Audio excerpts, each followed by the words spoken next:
Thank you so much. Wow, this is quite a full room with a lot of people. What we both love, is a lot of interaction. So if you have any questions in between, please ask them. We will go faster through the sheets if necessary, if we run out of time. A little bit about us. This is Gerine Lodder. Lodder? Lodder? How do you say that in English? Lodder. She's my dear colleague and product lead within the awareness and behavior team. And she will tell you everything in more detail about the mental impact of ransomware incidents. I'm Inge van der Beijl, Head of Expertise and Director Behavior and Resilience within Nordwave. And as a side job, I also do the negotiations during ransomware attacks. So in that sense, I talk to a lot of victims and I see what they do. Nordwave as a company is fully cybersecurity oriented. So we look from a holistic perspective to cybersecurity. We have the techies, we have people that are completely fond of everything that has to do with business, and we have behavioral experts and psychologists. And I love that combination. We have 250 experts, have a headquarters in Utrecht, and have an office in Germany as well. And what I love the most of the company is that we have more than 30 nationalities. And I think we are a pretty inclusive company where we combine expertise and experience. And that combination makes me really proud to work at the office. And good to say, Yaya already told in the previous presentation, we believe that you have to work threat-based, intel-driven. And that means risk-based, intel-driven. That means that we believe that you really have to understand the threat actors you face, and have to take that into account if you look at your company and your risk profile. Today, we're going to tell you a story that happened for real. We used the victim company Rekner, and we will anonymize, I hate that word, but you understand what I mean. The details a little bit. There are some sheets that can be exposed externally. So we'll give a sign to the camera so they know and cut that out. And Rekner will follow through the whole story. First, let me introduce. Who knows this person? No, Denisa. Good to see that. This is Michael Medvedev, or in other words, Wazawaka. He is one of the criminals who has a sign of $10 million above his head in the US. He is linked to Lockbit, Babook, Hives, and he is really, you can find him everywhere. On the website, on YouTube, for instance. And what is quite interesting is that he's pretty open about the things he does. He's a Russian national, based in Russia at the moment. And I think it is good to have a face behind those criminals. So he represents all the different criminals we face on a daily basis. I also want you to meet Ricky Smith. Ricky Smith is CTO of Rekner. He works for about 20 years in the company, and Rekner is a family company. It's producing sunscreens. It's based in Switzerland, and Ricky is part of that family for 20 years, and the company feels for him like it's his family. He puts his soul and his heart in it. And then, please close your eyes for a minute. And imagine that you are Ricky. You're putting yourself in his shoes. And then on a Thursday, around 4 o'clock in the afternoon, after quite a hectic day, because there were some strange activities in the network. This is what's happening. You can open your eyes. A ransom note appears on your screen. The company is down. You're hacked. Keep that moment in mind. I will come back to that later. A question. Who of you has experience with ransomware? A few hands? Okay, good. Because I want to tell you a little bit more about ransomware before we dive into the mental impact. Because know your threat helps you to understand the situation.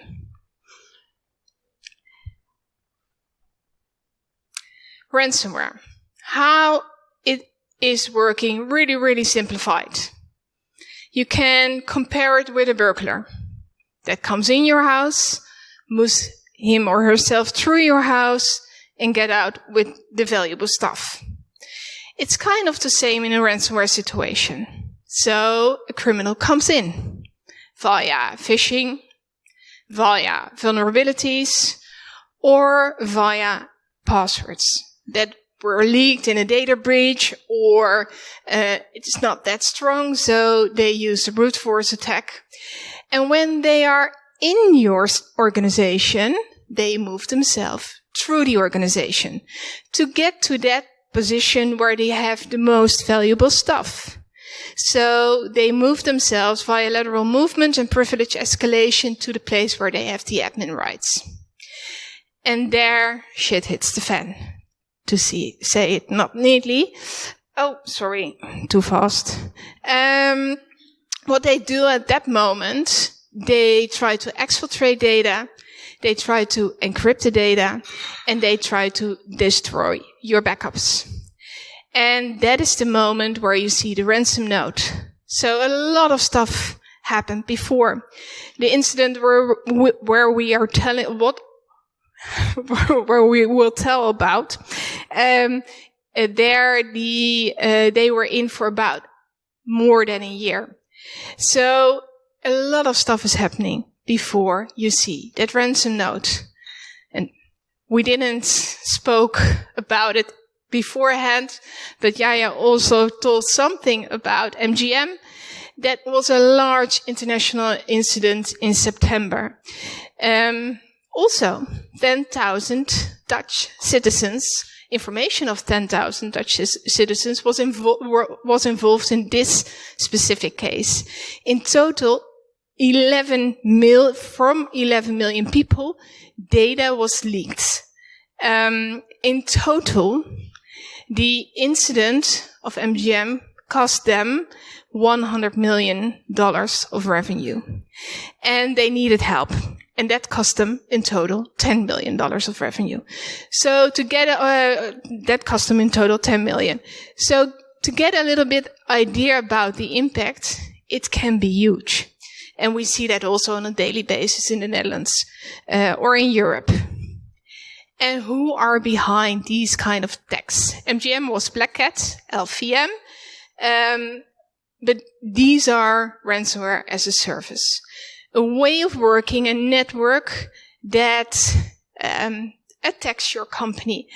And what we see is there are more than 50 groups known, but the top 10 is responsible for 90% of the attacks. So you must think of Lockbit, you must think of Club, Hives, Black Hat, some of the names. And how do they work?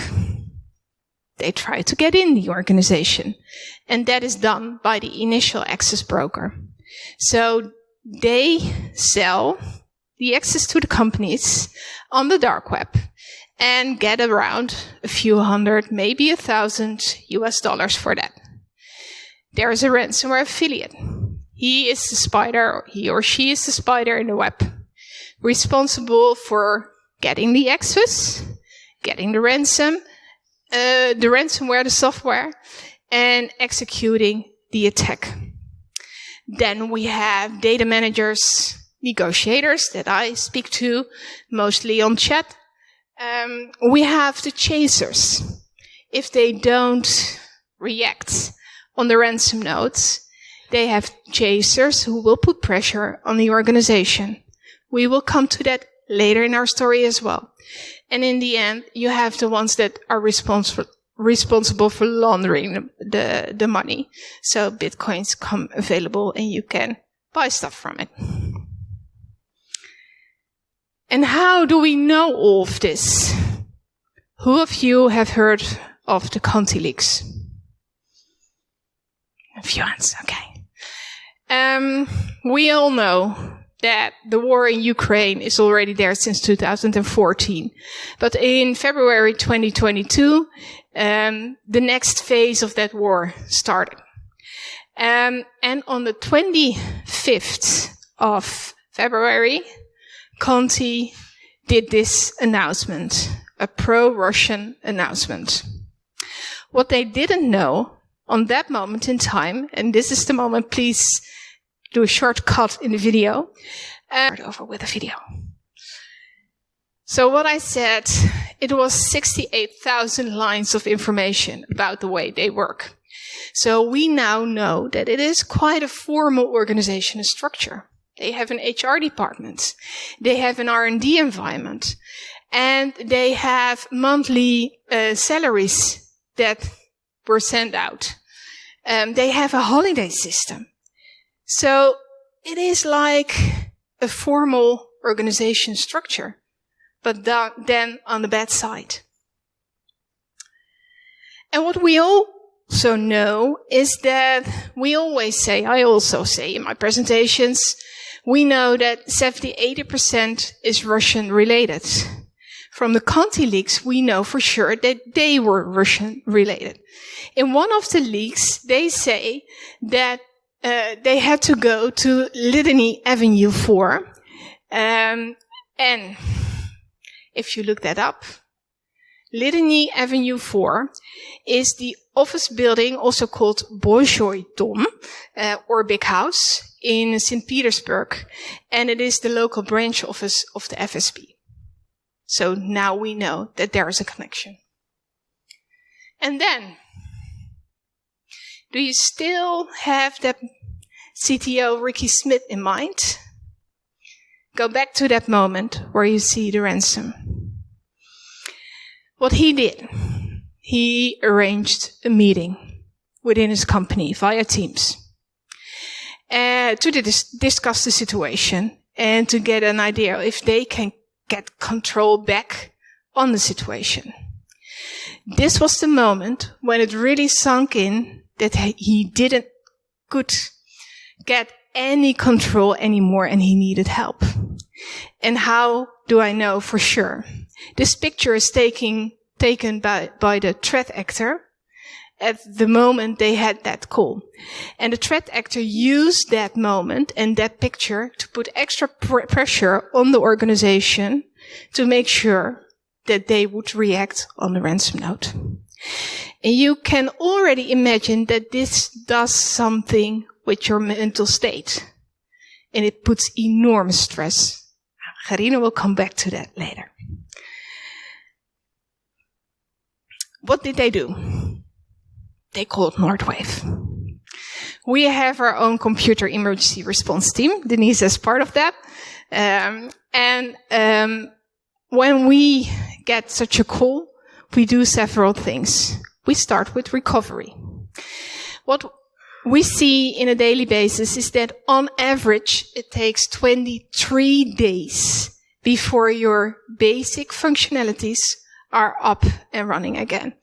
So the guys and girls of our CERT are helping with this from a technical perspective. We do forensics. We want to know for sure how they came in and how they moved themselves through the organization, that lateral movement and privilege escalation, where I was talking about before. Because we want to close all those backdoors and be sure that the organization is in a better state after we leave. We start with threat actor communication. You need to take some pretty hard decisions when you're a victim company. And better do that on as much information as possible.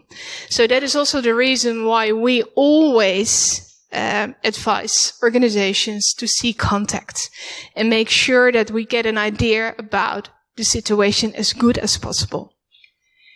And then we do something that's called mitigating mental impact. We did a huge research last year. Maybe some of you already heard about it on the WICCON conference last year about the mental impact of ransomware incidents. In all those conversations I had with the CERT and I had with the victims, we had a good idea about how large this impact was, because we saw tears, we saw anger, we saw all different kind of emotions. And during that research, it came even more clear that the impact is enormous. 1 in 7, even years after, have such severe complaints that professional help is advised or needed. So, what is the impact at Regner? What is the impact on Ricky? Yeah, so I'm going to tell you. I actually have some super fresh data, so I have cheat sheets because I don't know all the numbers by heart yet. I analyzed it on Friday, so yes, I have so much in my hands now. Okay, so what do you think? What do you think the mental impact is? Some of you said that you already experienced a ransomware attack. What have you seen in people around you, or what do you expect will happen? Stress, yes. Panic, paranoia, yeah. Other things? Burning out, yes, definitely. Sleeping problems. Well, all of those and more. So I'll tell you about it. What I will show you now, or what I will tell you about, is Regner, not really Regner, but another company, and things that we see on average that happen about 1 month after the attack. So this is when it's still sort of fresh, but our CERT has left, the systems are up and running. This is after those on average 23 days. 1 month later, what does it look like for employees? Well, what we see first of all is physical symptoms. We see that 79% of the people in the company 1 month after the attack have at least some physical symptoms. You can think about things like stomach pains, headaches, being exhausted, also more severe problems such as heart palpitations or eating problems. And for 45% of people, those symptoms are so severe or are so diverse that it's classified as very high physical symptoms. And for this research, we use questionnaires that are used in clinical practice, so that are used by psychologists or doctors to measure symptoms. And 45% of people fall in the highest category of symptoms. And this scale starts with normal, which is where normally about 90% of people are in. So this is really extreme. What happens most often? Yes? Are they all stress-related? Well, not necessarily, because, for instance, what we also see is that people stop exercising usually, that food is very unhealthy. So those things, of course, also affect physical well-being.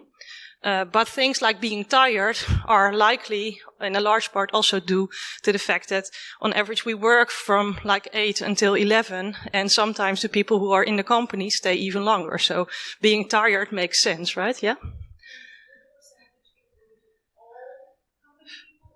Good question. Now, what I'm presenting here is not only IT, but people who are directly involved in resolving the attack.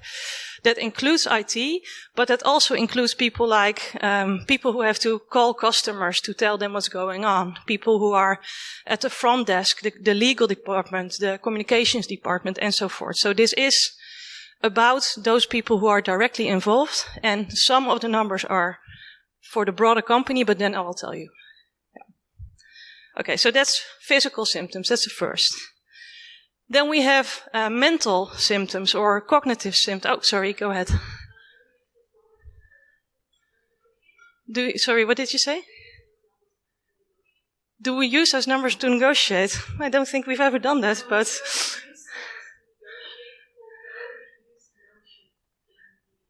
Yeah. Oh, sorry. Again for the mic. What we do is indeed use emotions in negotiations. We do not use numbers, because when we negotiate or when we have threat actor communication, preferably to say, then we have interaction on behalf of the company. We don't say, hi, I'm Inge from Nordwave and I do this conversation with you. So using those numbers would say something about professionality of the other side. Yeah. Okay, so what do we see? Well, we see a whole bunch of stuff, but I put some of them on the screen here. First, the most common emotion that we see is guilt. Inge already told you that we also did a research last year where we did also a lot of interviews with companies who had been hacked, where we were involved in resolving the attack about 1 to 1.5 years after it happened. And still people we interviewed were talking about these guilty feelings. That's guilt towards their home situation. Yes? Yeah. Guilt towards home. Guilt because they thought, I should have implemented those security measures earlier. I should have put more pressure on it. Guilt because they couldn't help save the jobs of colleagues who lost their jobs because of it, and so forth. What was your question?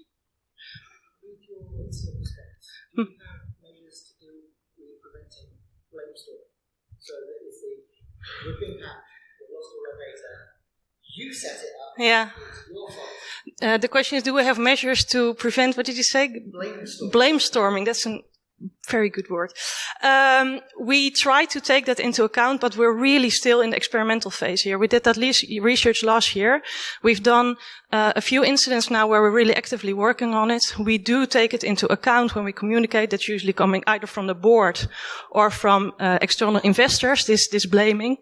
And well, we know it's bad, right? So, I had a few interviews also with people who experienced this firsthand, and none of them still worked at the place where it happened.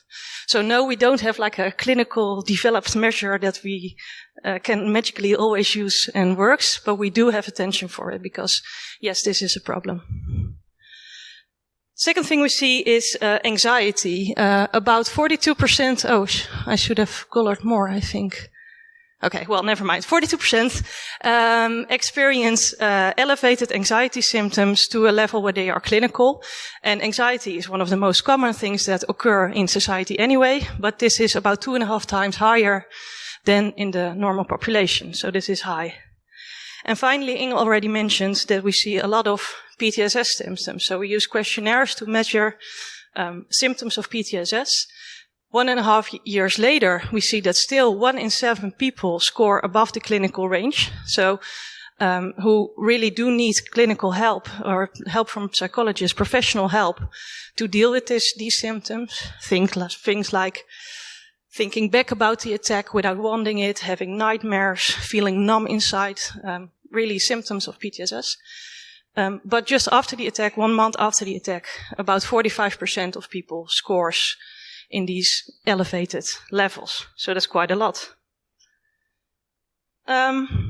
Someone already mentioned burnout. 1 month after the attack, we see that already 16% of people have heightened risk of burnout. And then you'd think, oh, wouldn't that be higher 1 month after the attack? But this number on average actually increases through time. So it becomes higher if people keep working. And that makes sense because 1 month after the attack, 1 in 3 people still works overtime. And on average, that's 27 hours per week. So that's quite a lot. That's after the attack, right? That's after systems are up and running again. But it's not that all your other work has stopped. It has usually piled up. People also really in the company usually lose sort of understanding. They lose credibility, but people also lose understanding for the fact that they're still working on it. They're still busy. There's a lot of annoyance and irritation. And people compensate for that also because of these guilty feelings, by working a lot of extra hours. Actually, what we also see is that 34% actively searches for other work. In normal companies, depending on the company, obviously, but this is on average about 5% of people. So this is a lot higher.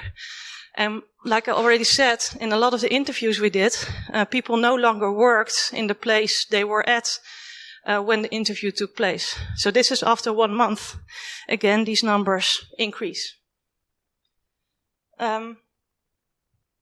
I knew, of course, that this stuff was happening. You see it in incidents. You see that people are stressed, but this still, like, these numbers are incredibly high, and this really did shock me.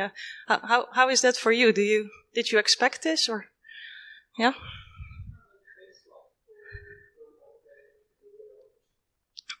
Within the industry, well, no, we know, for instance, that CISOs have a very high level of burnout. That's a number that's clear.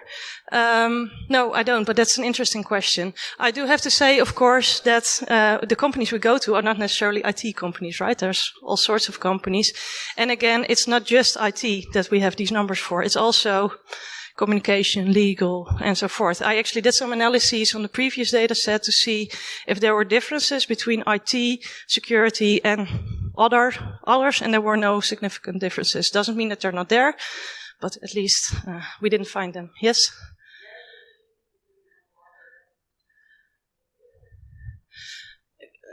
Yeah. Is there a relation between how long it took and burnout rate? We don't have sufficient data to analyze that yet. From experience, I think yes, but I don't have the data to support that. So we'd have to collect more data to be able to do something with that. Yeah.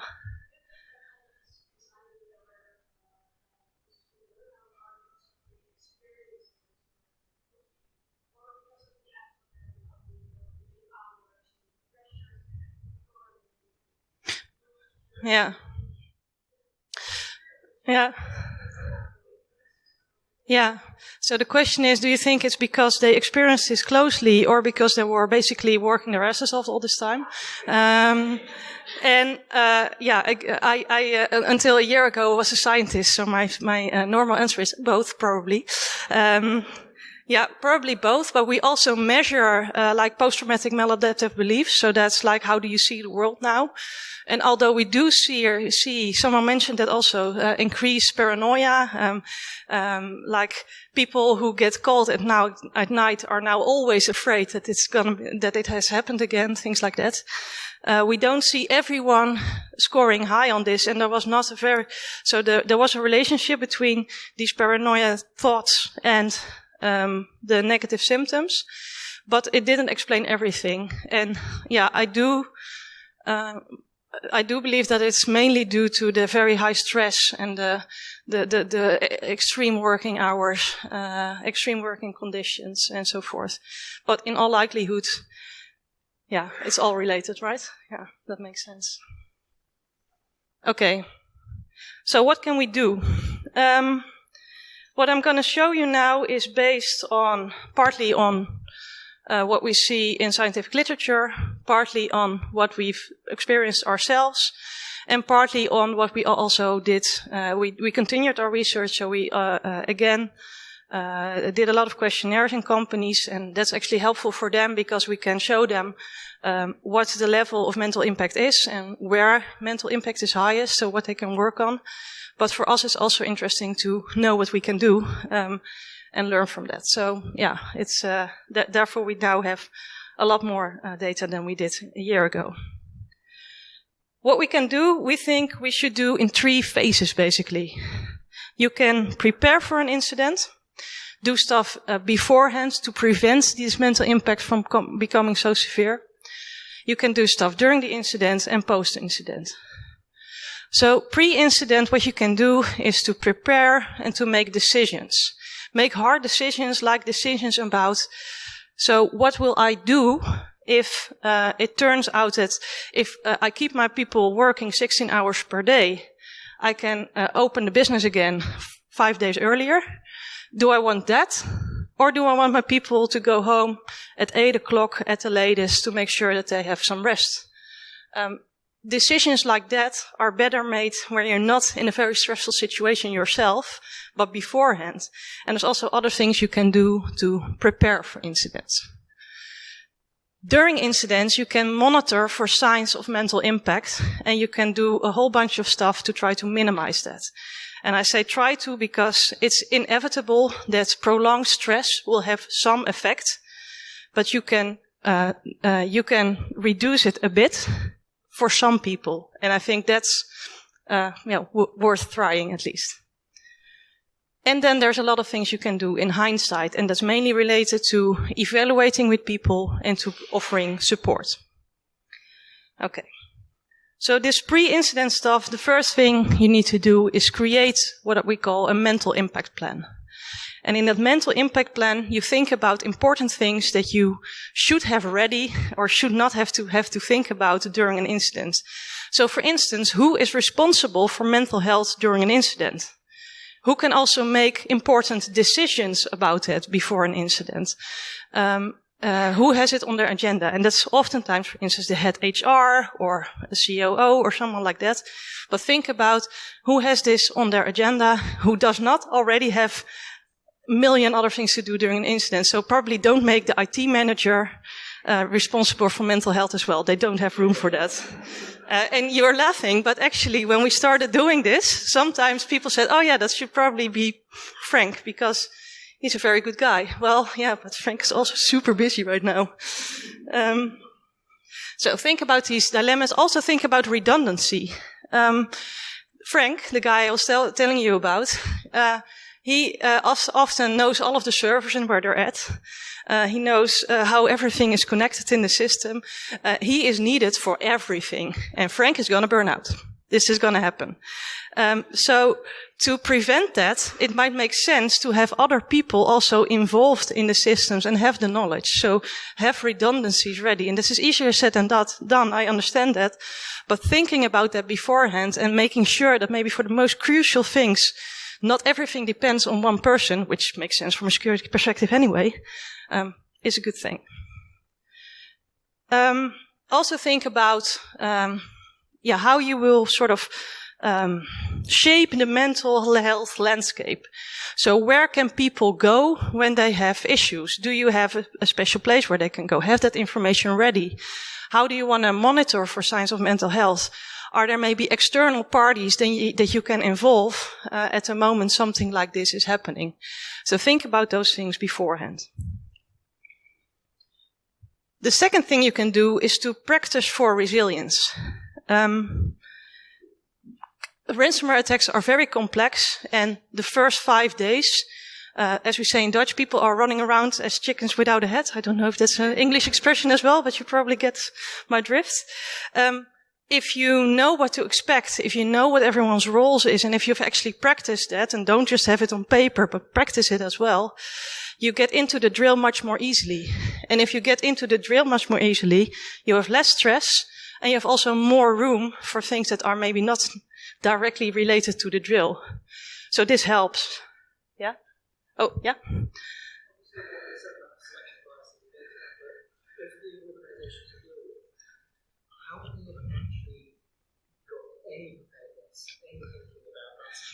Yeah. How many companies have any thinking about? Well, we do 365 security, right? So the companies that we prepare really well are not the ones that we also have ransomware incidents in. That is, of course, makes sense. What we do often see is that they have a plan somewhere, usually online. Doesn't help. But we also do a lot of resilience exercises, and then you see often the first time we go there that maybe after 50 minutes of the 1 hour exercise, someone thinks about, oh, didn't we have a plan somewhere? And then, yeah. Also, you can plan a lot. You can plan for 1,000 scenarios, but probably scenario 1001 is going to occur. So practicing helps because you sort of learn to be adaptable and think on your feet, and practicing that can help your team be ready. You can do that, of course, for your IT team, but you can also practice with your communication team or your business continuity team, things like that. So that helps. Mm-hmm.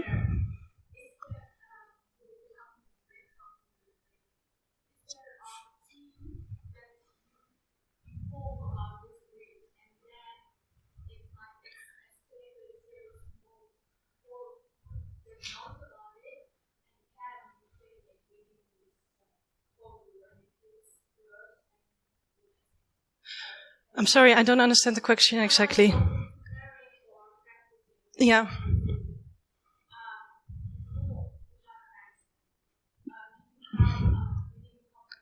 Yeah. Yes.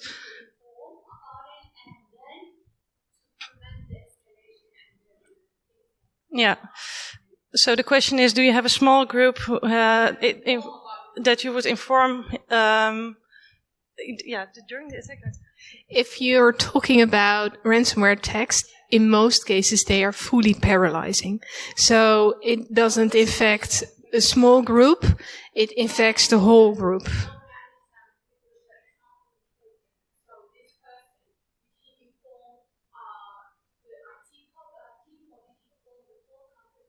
I have some stuff about communication later, so maybe I'll come back to that. Spoiler alert, more communication is better.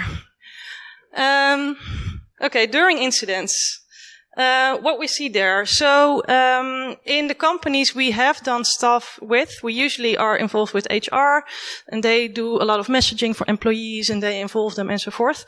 We see now that about 3/4 of people felt a lot of support, and in companies where we don't do that, that's a lot lower. Lower. And 43% of people indicate that they actually use the help, which is reassuring, because we were a little bit afraid that we would do a bunch of stuff and that everyone would be too busy to actually use it.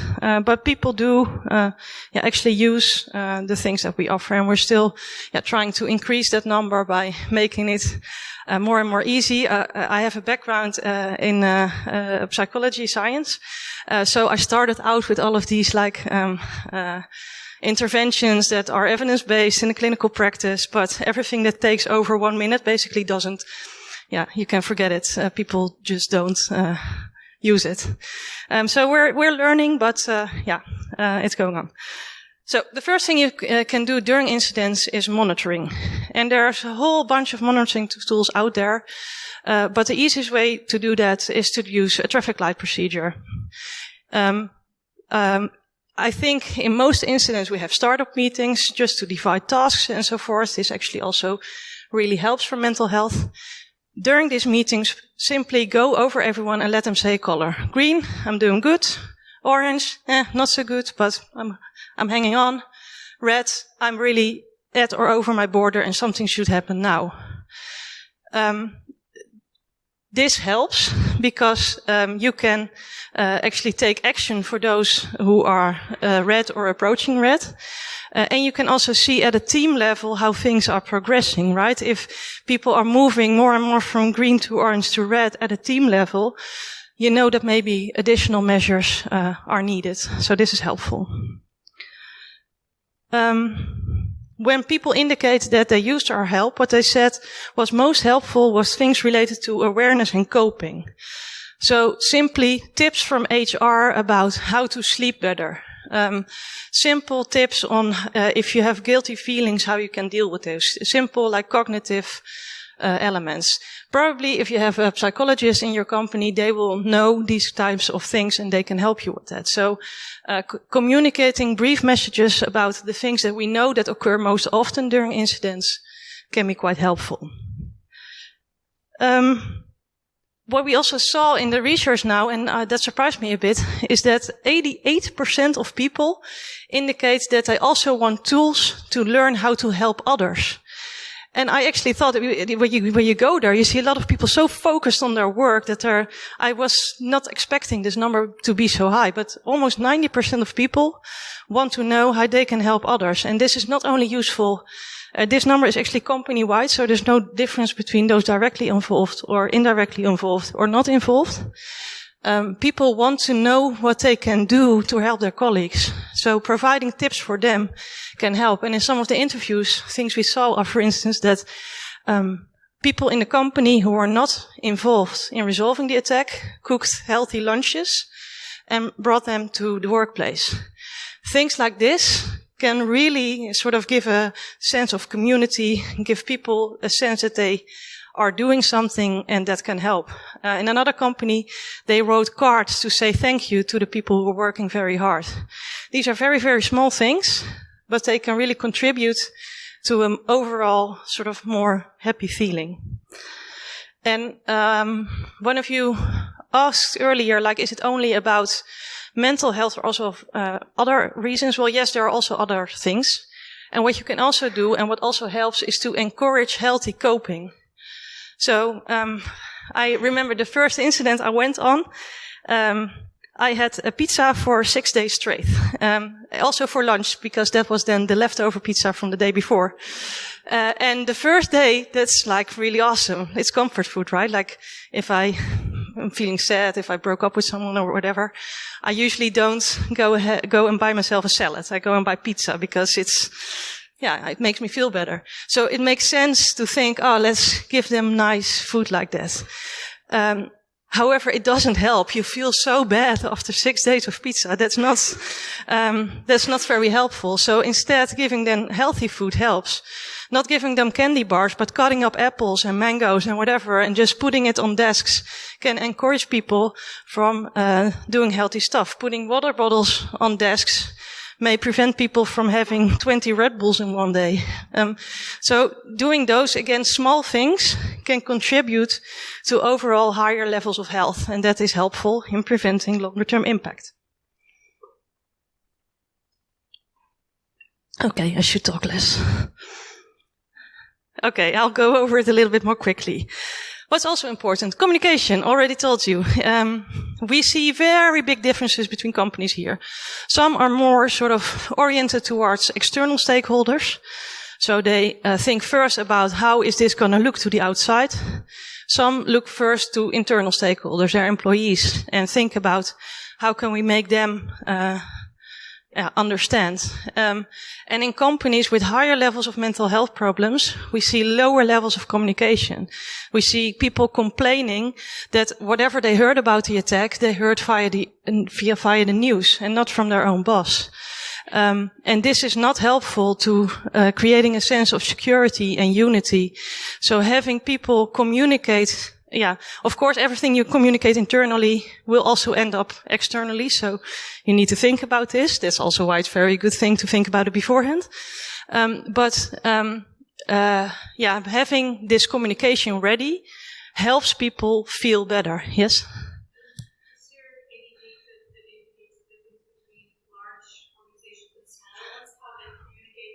Yeah, is there a difference between small and larger companies? We don't have data on that, but maybe you know something about that from experience? What you see in smaller companies is that the lines are shorter. So in most cases, communication within that company is more dense and people are more aware of all the different things that are happening. What we see in larger companies, especially when they are international and they have a lot of external pressure, then communication to the outer world is getting more important. Communication focus to the inner world is less, and then you see a lot of stuff happening that is not really helpful in dealing with the mental side of these kind of things.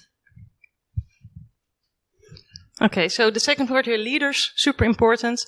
Involvement from the leadership in the company really plays a crucial role. Again, from interviews, we know that the moments that stick with people most are often moments where there's involvement. So, for instance, in one company, they said, the board came by every day. They just walked around. They thanked people. They made short talks. Not with people who are too busy, but still they see what's happening. And feeling this support from the leadership in a company is very, very helpful, in contrast with what you were saying, playing the blame game, or I need to remember that word, I'll write it down later. Blamestorming, yes. Okay. I'll try to go over it a little bit more quickly. So, also important, celebrating the good stuff. Again, this helps to create a sense of unity, and we see that a lot of people who have celebrated during incidents also afterwards feel much more proud and involved with the company. So simple things like having a success board where you post it when you have cleaned your first server, or when the first communication towards customers has gone out, or when you've talked to a very, very, very annoying customer and in the end you did it. Putting successes on there, celebrating that can help. And finally, what's crucial is planning and task division. I already mentioned startup meetings. For most of us, that makes total sense. But a lot of companies where we get to, people are just doing whatever. And not only doing whatever, that it's not clear what everyone's task is, but also what are actually the priorities? What should we work on first? If someone comes over and they say, this is also important, okay, then we start to work on this. And this creates a very high level of stress. So having good planning, good task division really helps. And in that planning, taking into account rest is crucial. Again, in interviews, a lot of people indicated that if they could do things again, the one thing they regret, many CEOs, many IT managers mentioned, I wish we would have taken it more slowly. At the moment, it made sense to keep going, to do this extra night, to do this extra weekend, and so forth. But in hindsight, I wish we would have taken a week more. And what we always start with now in meetings when we go to incidents is this slide, where we say, it feels like a sprint, but it's not a sprint, it's a marathon. So don't treat it like a sprint and take care of yourself, because otherwise you won't make it to the finish. Then I have 7 minutes left for post-incident. Let's go. Okay, first, map mental problems. I can go over that quickly. Make sure you know what's actually going on. These questionnaires we can be used for that. The ones we did. You can also create something yourself. You can easily find online all sorts of clinically proven questionnaires that you can include. Measure what's going on. And people actually really appreciate it, because in the open answer boxes, we often see people saying, I actually really like filling this in because this also helps me to give words to what is going on, and it helps me to sort of think about it. So map what's going on. Second, evaluate. 2 and 3 people say they really want to evaluate stuff with colleagues, want to have more evaluation sessions. And actually we see that this helps so much that we now also do that for our own cert. So after every incident, we have someone from the behavior team, from our team, evaluate what happened with the cert, because talking about things, sharing it with your colleagues, can help you to process it. And this is a very powerful tool. And actually the first interview I did for the research last year, which was, by the way, a mixture of interviews and quantitative data, I was interviewing a CEO of a company who no longer worked at that company. And about halfway through the interview, she started crying. And like, this was my first interview for this. I was sort of surprised. I didn't know. Yeah, of course we talked about it. But she said, well, this is actually, it was 1.5 years after the incident. She said, this is the first time that I'm actually talking to someone about what we went through, what was going on, and so forth. Question or 5 minutes? Check. So this was after 1.5 years. So not everyone does this, and this is really important. Do this. Have these evaluations, and not only with the IT team, but also with the other teams that are very often forgotten, that were also involved in resolving the incident. Third, look at your mental health landscape. Like, a lot of companies have mental health stuff available. But how easy is it to access that? That's why I also have a picture of a tree that's blocking a road. Mental health is still a topic that is not easily talked about. It's in the taboo sphere, right? Trying to find help is very difficult for a lot of people. So if you also create a lot of obstacles to go to the help that might be there, then you make it much more difficult for people to do that. So maybe put on the first page on the intranet, put a link to the mental health pages. Make sure those are organized in a way that is actually easy to navigate. I know that's very difficult for most intranet situations, but try to at least do that.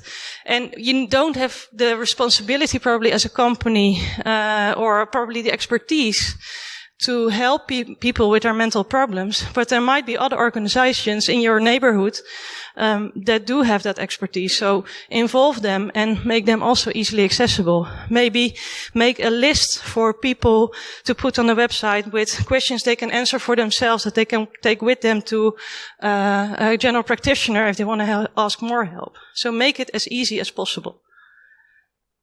And finally, prepare for the future. And this one is also new, based on the latest research. I don't know which card it is, so I don't know the number. But many people indicate that what they need most is to know that it won't happen again. I'll actually still, because I have a quote there that I really liked. Someone said, I keep thinking may it never happen again because we don't have the physical and mental capacity for another attack. And this is a shared feeling. So communicating about what you are doing on a technical level to make sure that this doesn't happen again, letting people know that you're taking these steps, explaining it as easily as possible, of course, can help. Helping your teams to train for should an incident occur again helps. Giving like awareness training, and we'll hear more about that later, whether or not that is the holy grail. But it does give people also a sense of security. So that can be very helpful. Okay, I made a summary slide. So I won't go over it in detail, but these are the things that we think are most important. So yeah, that's easy, right? Gewoon just do it and be done. Yeah, no, it's actually very hard, and I know this because after I did the research, after I prepared for what we can do when we go to a company, I went to my first incident, and the one thing I took with me was rest. You should really take sufficient rest. That's like super important. And I was telling all people, oh, you should take rest, you should take rest, you should take rest. And then after 3 days, I was in the elevator and I literally collapsed. And I realized, oh, yeah, I've been working from 7:30 until 11:30 every day. During the time that IT people were doing IT stuff, I was preparing communications.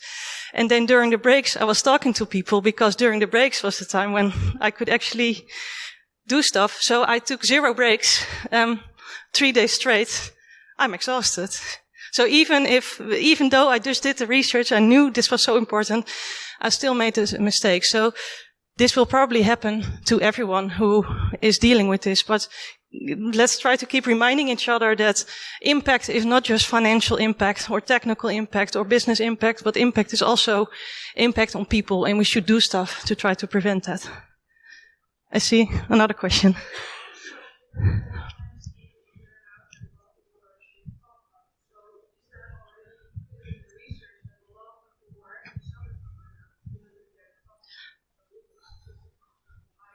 Yeah, so the question is, do you think that numbers might be higher because a lot of people who experience this don't report it? That's always a possibility. We can't know this for sure. But if we do a mental impact scan, we do it anonymized. So we do report on average numbers, but not on an individual level. And I think that helps because it's really framed like we try to find out what the status is in the company so that we can help people afterwards. But definitely the taboo is there and it is difficult to talk about. Yes?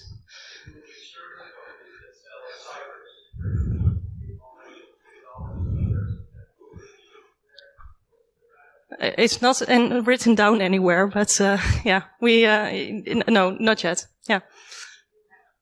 We do have conversations, yeah.